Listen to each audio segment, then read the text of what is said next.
Bonga Dlamini is a South African actor best known for his role as Mkonto Ulu in the television show Uzalo. And of course, he's also graced our screens, having acted in Istembiso, Muvango, Ashes to Ashes, Rhythm City, Istingo, Zone 14, Saints and Sinners, and more. Bonga has equally built a name for himself in theatre, having acted in Hamlet, Shagazi, Puzzle, Too Late, and A Play in the Park in theatres across Tswane, Botswana, Canada, Durban, and Johannesburg, respectively. He's also flexed his dance skills when he took part in the FNB Dance Umbrella and Jomba Dance Festival. Bonga studied drama and voice at Durban University of Technology and drama and voice at Tswane University of Technology. More recently, he starred as supporting lead in playwright Jerry Puwe's 1976, which premiered at the Durban Playhouse on June 17th, 18th, and 19th. The production features Mtobisi Kanile, Tobeka Ndwandwe, Melusi Yeni, Baby Cele, Nhlakanipho Maphumulo, Nokuthula Mabiga, and Sthembiso Zungu, with creative input from Mondli Ngobo. 1976 was staged to commemorate June 16th and the youth of 1976 who took to the streets in protest and stood up against the apartheid system that, already oppressive, wanted to set Black school children back further by introducing Afrikaans as the primary medium of instruction. Welcome to Deeply Rooted World. Bonga, how are you doing? I'm fine. Thank you so much. Amazing. Yeah. Now, growing up, did you always want to become an actor? I think so. But when I knew for sure, I think it was around about 1996 when I saw a play by Mbongeni Ngema and Pesimtwa. The name of the show was Albert. So when I saw that on a VCR, I remember my aunt had a VCR, and there was this tape just lying around, and nobody was watching it. We had all other ones watching them repeatedly, and then I decided to take this particular one day and just played it. And I saw this thing, I could not understand what it was, and I think it lasted for like an hour to 2 hours. Only later on I understood what it was, and but when I saw the thing, I just could not get over that. I was like, what was that? Who are these guys? So yeah, And how old were you then?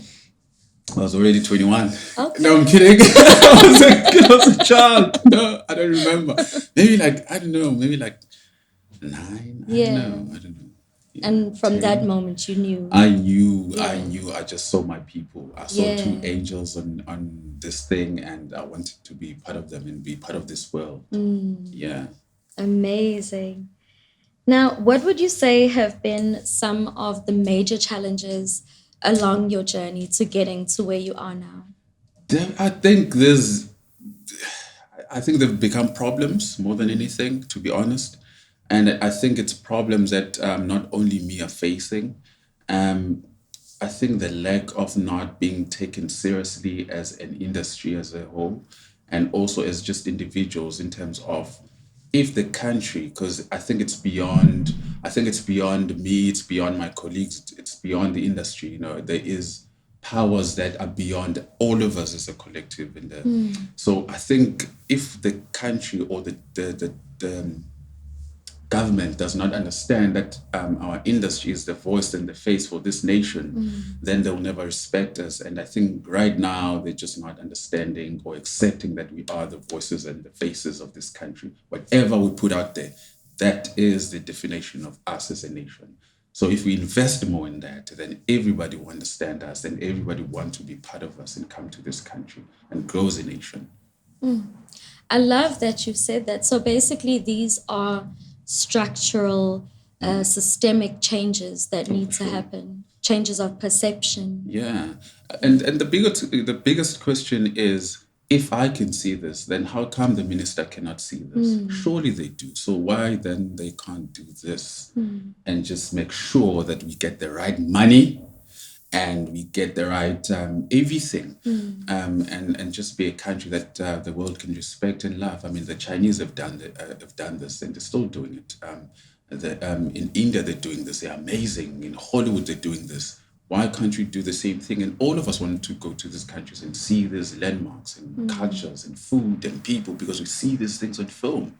So we also have to do the same thing as a nation.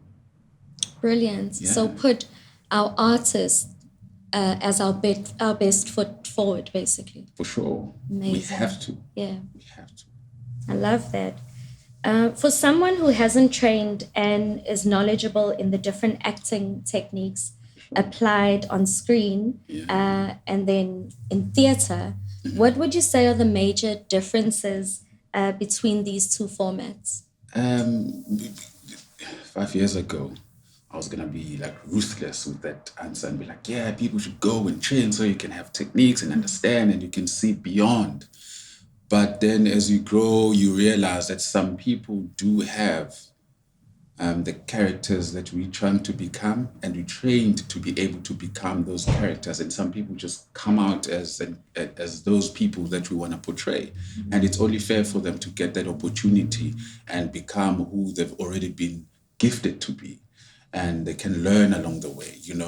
However, to train and to understand, it's always the best thing ever, because now you will be able to invest in the industry, because now we get a lot of people that they want to be actors, they want to be famous, they want to be this and that. They come in 3 4 years down the line, they're gone. Somebody else comes. So people should come in and be able to learn, earn money, and invest back in the industry by teaching, by doing more, by contributing in this way or the other. You can't just come, work, take money, go. Yeah, Work, you come, you work, you get money, go and be broke. yeah, And they keep on doing that, and we are allowing that to happen in the industry. So when people are trained, then they know that there's value. They know that you can do so much more, you can invest back in the industry so much more, and then you can grow within the industry as well.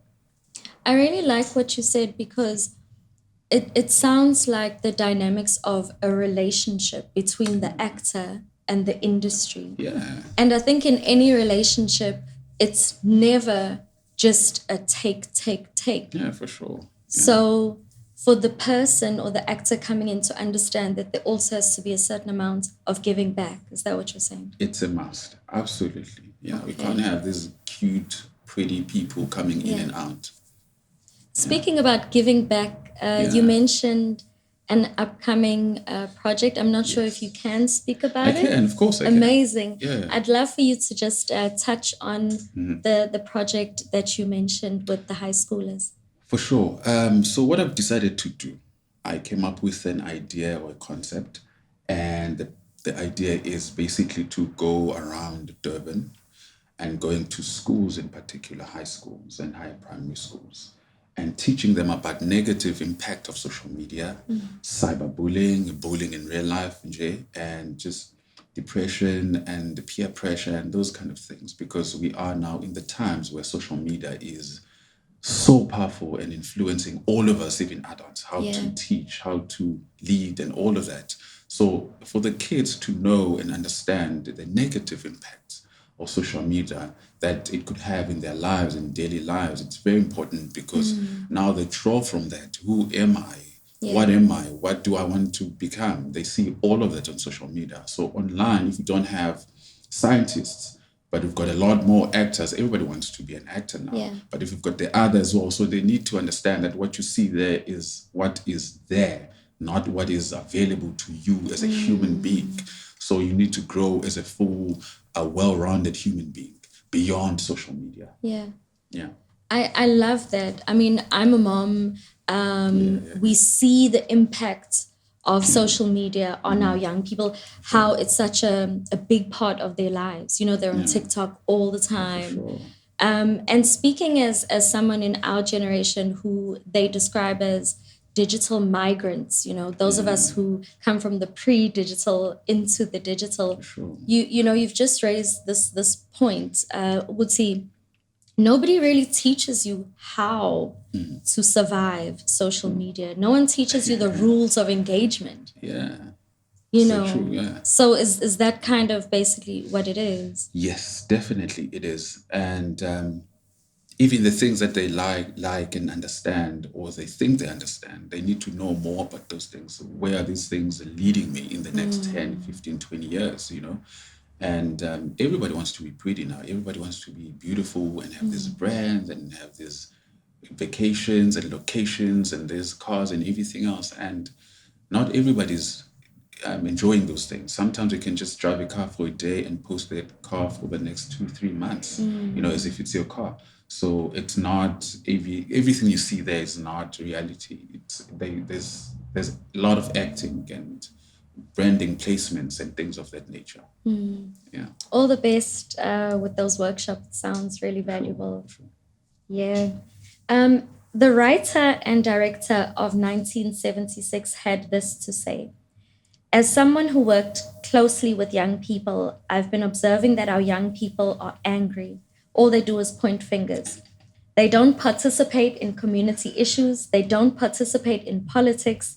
They don't participate in governance. And so I thought it's important that we engage with our youth to say to them, if you don't participate, nobody will do it for you. Why do you think, Bonga, Yeah. that the youth of today do not participate as much as we need them to? I mean, I remember when I was in Germany and I was shocked that the face of protest in Europe are young people, But coming back to SA, our youth would rather get lit and be at Groove every weekend, Why do you think that is? Such a complex question, and I'm glad you made that example as well, that in other countries it's the opposite. And it shows that problems and the deep-rooted problems we have.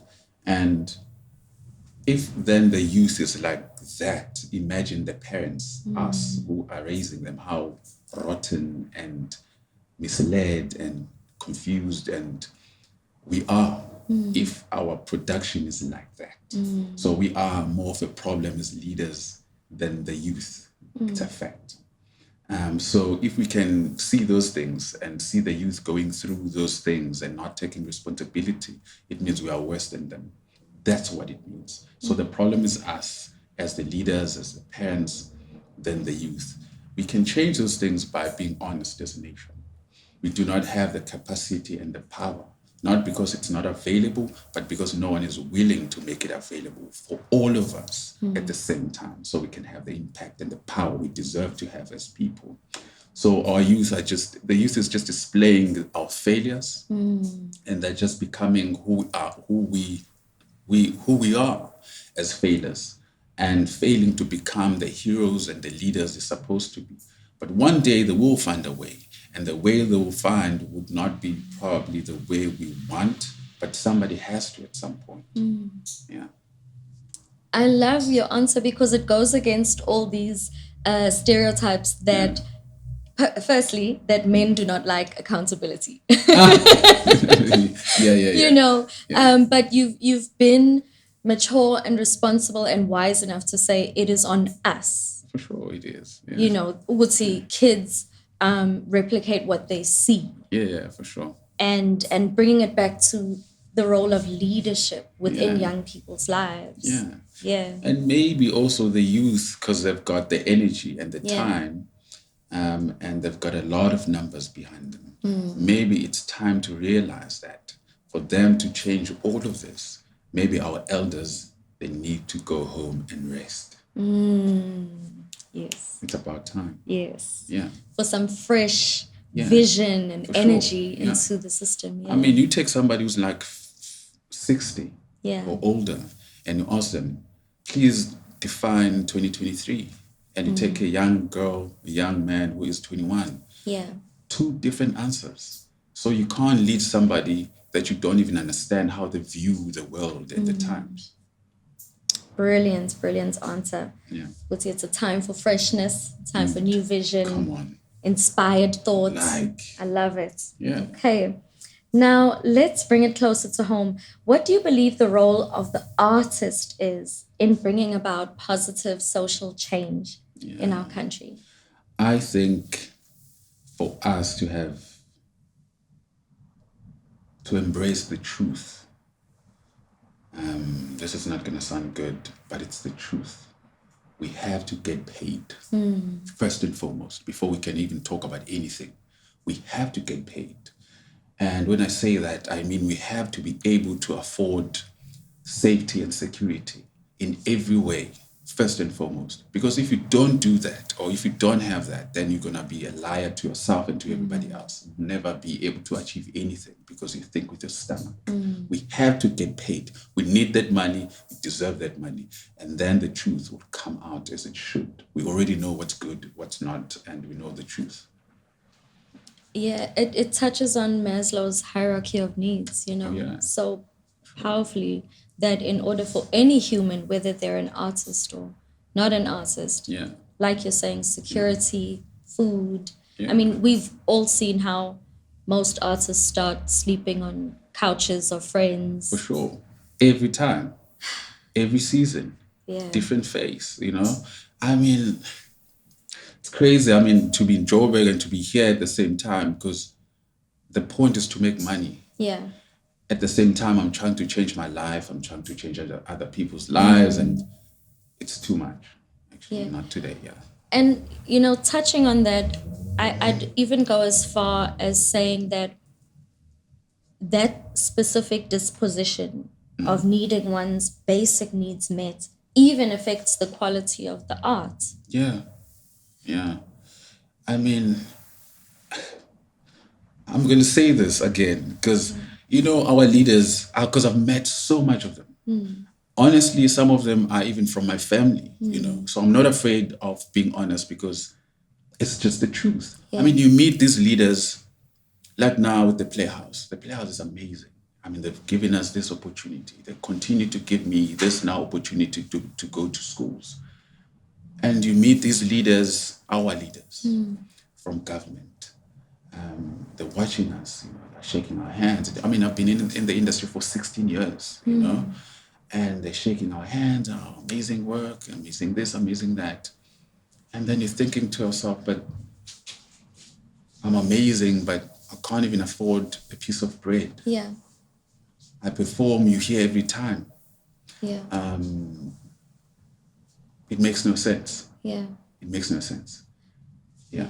I look forward to when younger people are making more decision-making powers, especially around budget. I mean, sure. you see places like Europe, once again, as an example, Yeah. where there's even housing that is accommodating for artists and freelancers. So we have a lot of work to do. A lot of work. Yeah. The role of happiness within the play 1976 was one that provided reason and inspiration to the lead, Nkululeko, For sure. as we watch their love story develop amidst the turmoil. I often say that our generation are faced with a different type of warfare. Our generation is faced with a lot of gender warfare, and unfortunately, us Black people are the ones who are really ascribing to it and affected by it. How do you see us healing ourselves, our relationships, our families, and ultimately society when the majority of young men and women on social media are hurting and hating each other? Amazing question. Absolutely incredible, honestly. Because the world has become more politicized than anything. You see, because now that question demands an answer that is so profound and so simple. Because even to begin with, what is the definition of a male and what is the definition of a female? We are lost already. So now when we come together as a male and a female, no one knows who's who. We've got a man who is at home, doesn't have a job, and the woman goes to work.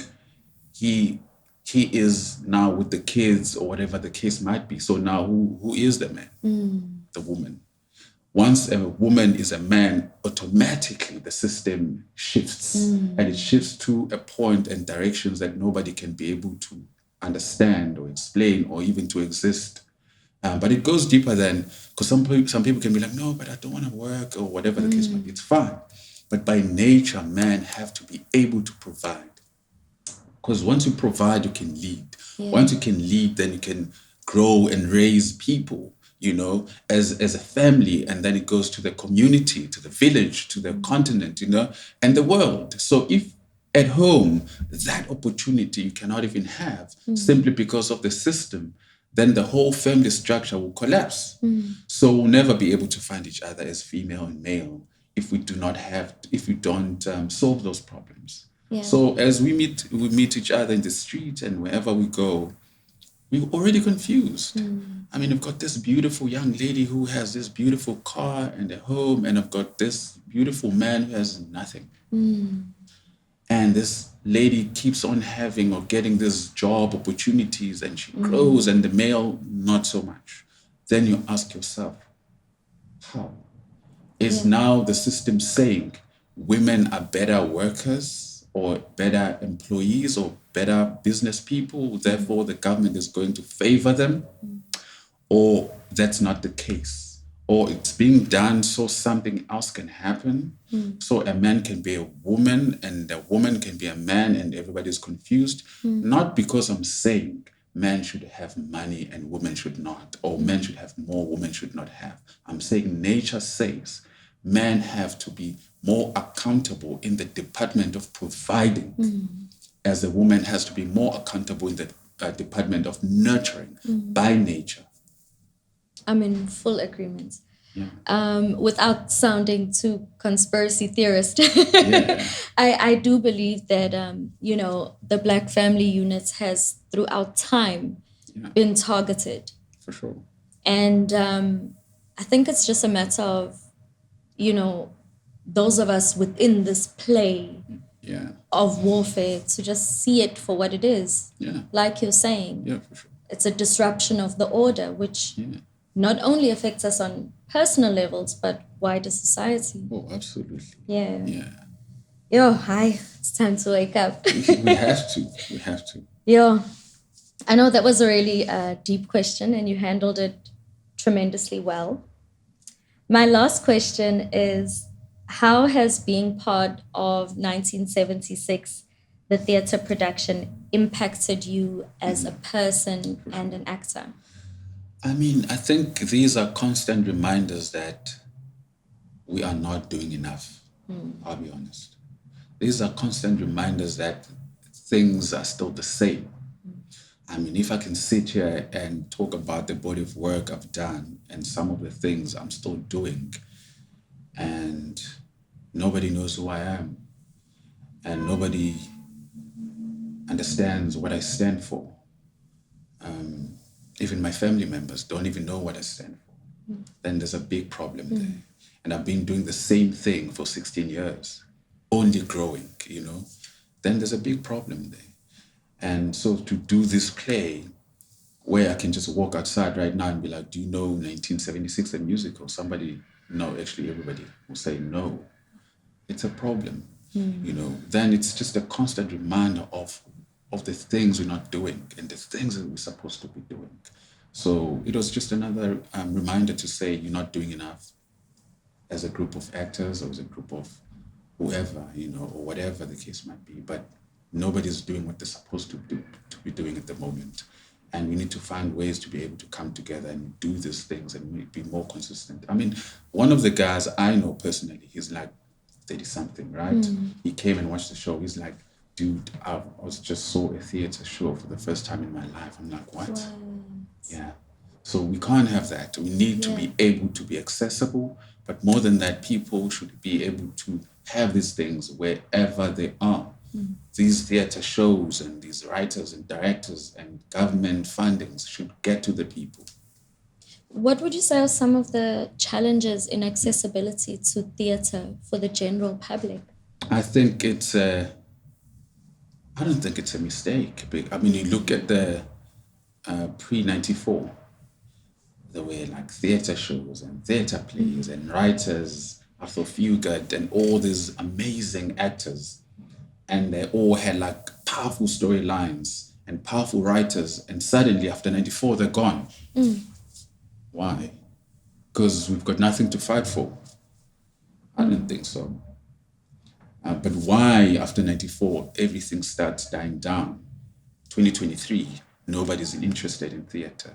And nobody's interested in writing new material and things that we're going through now. Why is that? Because nobody's going to fund them. Why can't you find somebody who's going to fund the show and find the writers to speak about the problems we're facing today? What do we have to hide? Is it because theatre, we know what it can do as it has done it before? Now we don't want the same thing to happen to us? I don't know. I don't know. That's the answer. So it's a powerful tool. Of course it is. Yeah. Yeah. So if it's powerful, then somebody has to shut it down, maybe. Who knows? These are really deep conversations to Yeah. have, and it also draws once again to the power of art. Yeah, for sure. Sure. So, Because yeah. if you then allow these shows and these plays and actors to go to the communities and say, these are the problems we have, these are the problems we have, the community is going to be like, what? We need to solve this. Who's in charge of this? Who's in charge of that? And then maybe, yeah, Yeah. maybe somebody has to slow that a little bit down. Yeah. You're making me think. Yeah, these are very provocative, Yeah. thought-provoking, actually. For sure. For sure. Things to think about. Yeah. Yeah, but also I would like to add that we do have good leaders somewhere, and but we have amazing leaders nowhere, and we need to change that. Yeah, we because somebody asked me, I need to say these things. We never get these opportunities every day. Yeah. Somebody asked me, no. Somebody was asking somebody else, and I was there. That's the story. And they were asking this other actor, they were like, how come you're so gifted and you work so hard and you've worked with so many people and yet we never see you on TV as we used to see you before? Are you blacklisted? And the guy didn't know whether he was or not. But then there were more conversations after that and more questions and more everything. And then it makes you wonder, that do we have things that are going on behind the scenes that we think? Maybe let's not put that thing in there. I'd like to add on to that. I know we're closing. Yeah. Do you feel that we're at a place Yeah. as an industry within South Africa Yeah. to now create a B industry or a parallel industry? I mean, as we see in thriving creative industries like the States, like Europe, Sure. there are these parallels, these multiple layers of industry. So you have like an A level, or you have like the commercial, and then you have the underground, which isn't necessarily tied to poverty, but is also a thriving voice. Yeah. Do you feel we're there yet as South Africa, or do you feel we still have a way to go in us individuals, maybe sidelined, those individuals or artists sidelined, maybe grouping together and forming something solid? Because in this country for now, and it's been like this for a long time actually, people are dependent on the government. Once you piss off the government, good luck to you. Especially when you're black, especially when you're an artist, especially when you are depending on things that government is providing you with. Then you need to watch what you're saying. That's the nature of life. Not because the government is against you, but government is in charge. And therefore, you need to mind your language. And the truth is painful to hide. And I'm one of those people that I just cannot hide the truth, and some of the things I've said here, I know a lot of people are not going to like them, and these are influential people. And, but at the end of the day, we need to be honest. We need to find ways and say things and do things, because for the past 16 years, chances are nobody has ever heard me saying anything much, basically, that has to do with this type of context. But it's because I've been quiet. Yes. So imagine you're quiet for 16 years, still nothing much changes. Maybe might as well just say something. I'm with you there. And say, well, guys, look, for 16 years I've been quiet. Let me come out. Yeah. Actually, Yeah. this is, so that's where I am, to be honest and to say the truth. And the truth has to be good for everybody else, because if then I pay the price, somebody else will be okay with it, or somebody else will have a better opportunity tomorrow. So might as well, say something. However, something has to change. I mean, those who are sidelined, they have to make a plan. Those who are in the mainstream have to make a plan, because at the end of the day, either going to remove you or you're going to be removed from there and you're going to be part of this group or whatever the case might be. I'm just saying that whoever is in charge and whoever has a voice they have to use their power, they have to use their voices. That's a very powerful call to action you've left us with, Bonga, in this interview. And we want to thank you for your courage in sharing your truth. I believe that the play itself, 1976, really set the tone for us to have this type of real, candid conversation. For sure. And do you have any pieces of advice I do. For young artists out there, for young people out there to share? Absolutely. First and foremost, I would like to say my ways of thinking have been inspired by my family members and my community, my village in particular. So whatever I say, I draw from them. Whether they like it today or they don't, I'm still one of them. And I still draw from them. So they'll be disliking themselves and discrediting themselves and blacklisting themselves with me. Not because I'm against anybody. That's number one. Number two, the youth, black people in particular, because of obvious reasons. They're in poverty. Poverty says you die early, diseases. So black people in particular, the youth, they need to know the truth. They're suffering, and to pretend and to act as if we are okay, it's not gonna get us anywhere. Social media, maybe social media for us as a third world country, as Africans, as South Africans, as black people, maybe social media for us right now, it's not for us to dance and sing and be part of challenges. Maybe social media for us right now is to make sure that we are honest with who we are and the things that we go through every day. We're gonna sing, we're gonna dance later. I'm getting goosebumps on goosebumps here. This is the call to action that we need. This is the truth, the level of truth we need, Bonga. So thank you so much for not giving us what we wanted, but what we needed. For sure. Thank you so much. How can people reach out to you? How can people find you on social media? This is a conversation that I believe does not just stop here. For sure, yeah. It should continue as it leaves ripple effects, with those listening, those watching. Yes. So my handle on Instagram is Bonga Dlamini 1_. And on Facebook, it's Bonga Dlamini. On Twitter, I think also it's Bonga Dlamini 1_. It should be. Otherwise, you can just search Bonga Dlamini. Amazing. And for sure. Yeah. And I'd like to thank you, honestly, for this opportunity. I love these conversations. May God bless you. I thank you so much.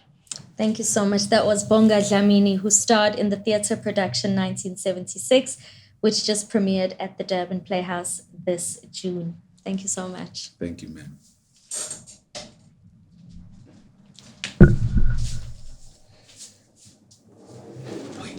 Yes. Thank you so much.